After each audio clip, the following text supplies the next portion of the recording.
మహబూబాబాద్ జిల్లా చిన్నగూడూరు మండలంలో మాజీ సర్పంచ్ కోము మలయ్యపై గ్రామస్తులు పోలీసులకు ఫిర్యాదు చేశారు. నిబంధనలు అతిక్రమించి డబుల్ బెడ్రూమ్ ఇంట్లో తీర్మానం చేసిందే కాక గ్రామ పంచాయతీ రికార్డులను దొంగతనం చేసిన మాజీ సర్పంచ్పై చర్యలు తీసుకోవాలని వారు డిమాండ్ చేశారు. ఈ సందర్భంగా స్థానిక పోలీస్ స్టేషన్లో ఎంపీడీఓలకు గ్రామస్తులు జహంగీర్ పాషా అలాగే వడ్లకొండ ఆదాములు ఫిర్యాదు చేశారు. గత 2 నెలల క్రితం సమాచార హక్కు చట్టం కింద నిబంధనలు విరుద్ధంగా జరిగినటువంటి డబుల్ బెడ్రూమ్ ఇండ్ల తీర్మాన కాగితాన్ని ఇప్పటి వరకు ఇవ్వకపోవడంతో ధర్నాకు దిగినట్లు తెలిపారు.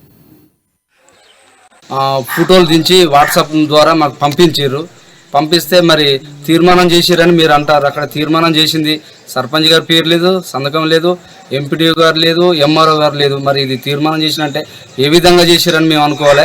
ఇది కరెక్ట్ కాదు, మాకు అసలు ఒరిజినల్ కావాలని మేము అక్కడ ధర్నా చేయడం జరిగింది. ధర్నా చేస్తే ఎస్ఐ గారు గిట్ట వాళ్ళందరూ వచ్చి మాకు హామీ ఇచ్చారు, రేపు 10:30కు బరాబరి మీకు ఇస్తాం అని మాకు చెప్పారు. దాంతో మేము ధర్నా విరమించుకొని మా ఇళ్ళకి మేము వెళ్ళిపోయి మళ్ళీ సుమారు ఈ రోజున పొద్దుగాల 10:30కు మేము ఇదే ఎంపీడీఓ గారికి అడిగి పోయి సార్ మరి ఏమైనా సార్ లిస్ట్ ఇస్తానంటారు, డబుల్ బెడ్రూమ్ తీర్మానం పేపర్ ఇస్తానంటారు, మరి ఏది సార్ పేపర్ అని మేము అడిగితే వారు ఇస్తానని చెప్పిండు. ఆ రికార్డుల నుంచి తీసిండు, ఒక పేపరు తీసి ఇచ్చిండు. ఇస్తే దాంట్లో ఏమనుంది, అలా తీర్మానం చేసినట్టు లేదు, రాసింది పేరు ఎంపీడీఓ గారిది లేదు, ఎవరు సంతకాలు లేవు, జస్ట్ అలా అనుకున్న మాటకి పేర్లు మాటుకున్నాయి.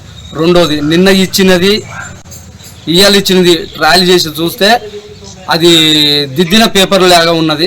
ఇదేం సార్ ఇది దిద్దిన పేపర్లు ఇస్తారు, ఇది కరెక్ట్ కాదని మేము అడిగితే ఇదే ఎంపీడీ గారు ఏమన్నాడంటే ఉన్నాయి ఇవే లిస్టులు, వేరే లిస్టులు లేవు, పేర్లు వేరే అన్ని ఇవ్వడం జరిగింది. దాన్ని ఏంటని మేము ఎంపీఓ గారిని ప్రశ్నిస్తే ఎంపీఓ గారు కూడా మా చేతిలో ఇదే ఉన్నది, వేరే లేదు, మీరు ఏం చేసుకొని మళ్ళీ దుర్ప్రవర్తన మా మీద చేయడం జరిగింది. దీని మీద మేము ఎంత అడిగినా కూడా మాకు సరైన సమాధానం చెప్పలేదు. సర్పంచ్ గారిది ఇప్పుడు సర్పంచ్ ఎంపీఓ తీర్మానం చేసిన ఆ తీర్మానం కావాలని మేము అడగడం జరిగింది. అది ఇవ్వకుండా మాకు వేరే ఇచ్చి ఇదే ఉన్నది, మాది మీరు ఏం చేసుకుంటారో చేసుకోరు అని చెప్పేసి